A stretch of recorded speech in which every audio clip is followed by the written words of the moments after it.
আসসালামু আলাইকুম। কাজল কুকিং চ্যানেলের পক্ষ থেকে সবাইকে অনেক অনেক ধন্যবাদ। সবাই কেমন আছেন? আমরা ভালো আছি। আজকে আমরা তালের পিঠা বা তালের বড়া, তালের রস দিয়ে সুন্দর সুস্বাদু একটি পিঠা আপনাদেরকে দেখাবো। তো আমি প্রথমে নিয়ে নিয়েছি একটি ডিম।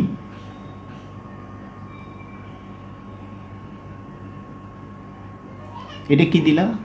চিনি। চিনি। এটা আখের চিনি। আচ্ছা, কেন অন্য চিনি দিলে হবে না? অন্যটা দেওয়া যাচ্ছে, সাদারটার থেকে আখের চিনিটা ভালো। মিষ্টি বেশি হয়? যে এটা আচ্ছা, মিষ্টি আচ্ছা। বেশি হয়। আমি এটা দুই চামচ চিনি দিয়েছি, 1 চামচ নারিকেল দিয়েছি। আর এটা কি দিলাম? নারিকেল 1 চামচ। নারিকেল না? হ্যাঁ, ভালো করে ডিমের সাথে মিক্স করে নিয়ে নিলাম।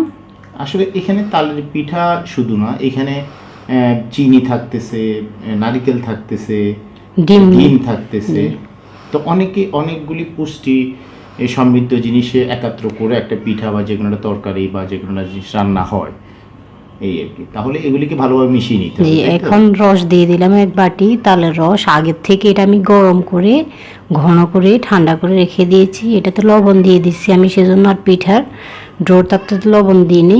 ভালো করে ফিটে ডিমটা, নারিকেল, চিনিটা গলিয়ে নিতে হবে। তৈরি হয়ে গেল এটা? জি, আমি ভালো করে ফিটেই এটা মিক্স করে নিলাম।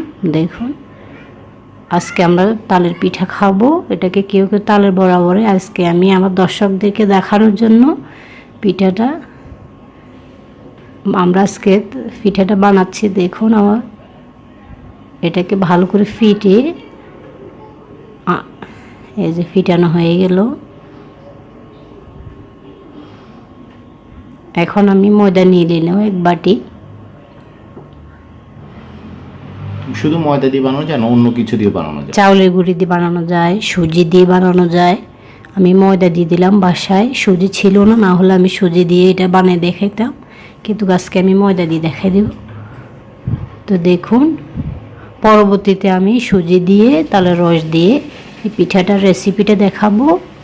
তো আজকে আমি ময়দা দিয়ে দেখিয়ে দিলাম কিভাবে তালের পিঠাটা ময়দা দিয়ে বানাই আমরা। তো দেখুন, এটাকে আটাটা ভালো করে তালের রসের সাথে মিক্স করে নেব। এখন আমি বেকিং পাউডার দিয়ে দিলাম 1/2 চামচ। বেকিং পাউডারটা তুমি কেন দিলা? পিঠাটা ফুলকো হবে। মানে একদম খাওয়ার ছোড়া 1 চিমটি, বেশি দেওয়া লাগবে না। এটা দিয়ে দিলাম, পিঠাটা ফুলে যায়, জি, সুন্দর লাগে। আচ্ছা, দেখতে ভালো লাগে ফুলে। আচ্ছা। প্রথমে দেখলাম যে হ্যাঁ, পিঠাটা অনেক ভিতরে ফাঁপা, মানে সুস্বাদু হবে, সুস্বাদু হয়। আর হচ্ছে যে একদম সম্পাপের মতো নরম হবে। জি, পিঠাটা একদম নরম হয়। তো আমি সবগুলা একসাথে ভালো করে মিক্স করে নিয়ে নিলাম চামচ দিয়ে। চাইলে হাত দিয়ে এটা ভালো করে মিক্স করে নেওয়া যায়। আমি চামচ দিয়ে ফিটিয়ে নিলাম ময়দাটাকে। দেখে মনে হচ্ছে যে বানালে ডোটা তো খুব ভালো, সুন্দর ফিনিশিং আসছে এবং কালারটাও সুন্দর এসেছে। জি, তাহলে সিজনে তো সবাই পিঠা খাইতে পছন্দ করে। তাল দিয়ে অনেক রকমের পিঠা বানানো যায়। মানে তুমি কি এটা এখন দেখাচ্ছ যে এরকম আঠা হইতে হ্যাঁ, হবে, এরকম লুজও না আবার বেশি টাইটও না। হ্যাঁ, এরকম মিডিয়াম। এখন আমি একটা কড়াইতে তেল আগে থেকে গরম করে নিয়েছি। তেলটা কিন্তু বেশি গরম করা যাবে না। তেলটা একটু হালকা গরম করে লো আছে এটাকে পিঠাগুলো দিতে হবে। অতিরিক্ত গরম হলে পিঠাটা পুড়ে যাবে এবং এটা স্বাদ নষ্ট হয়ে যাবে। জি, তিতে হয়ে যাবে যদি পুড়ে যায়। তা আমি কিন্তু চাল দেওয়ার পরে আমার মনে হয় যে তালের রসটা একটু মনে তিতে লাগে। জি, একটু তিতে লাগে। তাহলে তো মানে বেশি জাল দিলে পিঠাটাও তিতা লাগবে, সেজন্য অল্প আছে এটা দিতে হবে, তাই তো? জি, আমি দিয়ে দিচ্ছি। দেখুন, আমি চুলাটা কিন্তু একদম কমিয়ে দিয়েছি, বেশি একটা বাড়াই নেই। মাশাআল্লাহ, পিঠাগুলো ফুলতেছে। বেশি দিচ্ছি না, আমি অল্প অল্প করে দিচ্ছি, একটু একটু করে। তাহলে অনেক অল্প সময়ের মধ্যে আমরা নাস্তা হিসাবে এটাকে জি, এটা বিকেলে নাস্তা হিসেবে এটা খাওয়া যায়।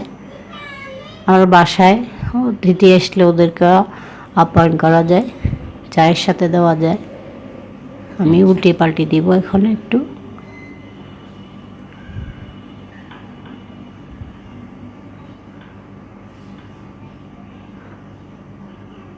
এটা হয়ে আসছে, বেশি সময় লাগে না, দ্রুত হয়ে যায় পিঠাগুলি।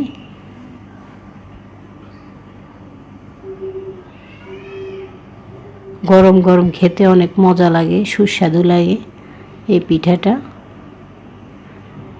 শুধু এই পিঠা না, গরম তো অনেক সব ধরনের পিঠাই গরম খেতে জি। মজা, আরাম, এবং সঙ্গে সঙ্গে বানিয়েও তো খাওয়া যায়, হয়তো জি। বেশি সময় তো লাগে না, সর্বসাধারণ না। হয়তো 15-20 মিনিট লাগে এই পিঠাটা জি। কমপ্লিটলি তৈরি করতে।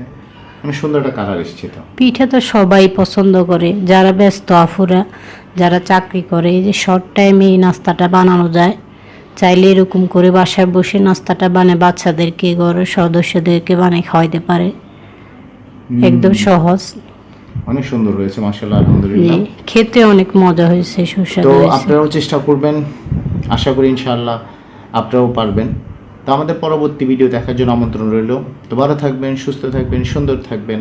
আল্লাহ হাফেজ। আসসালামু আলাইকুম ওয়া রাহমাতুল্লাহ।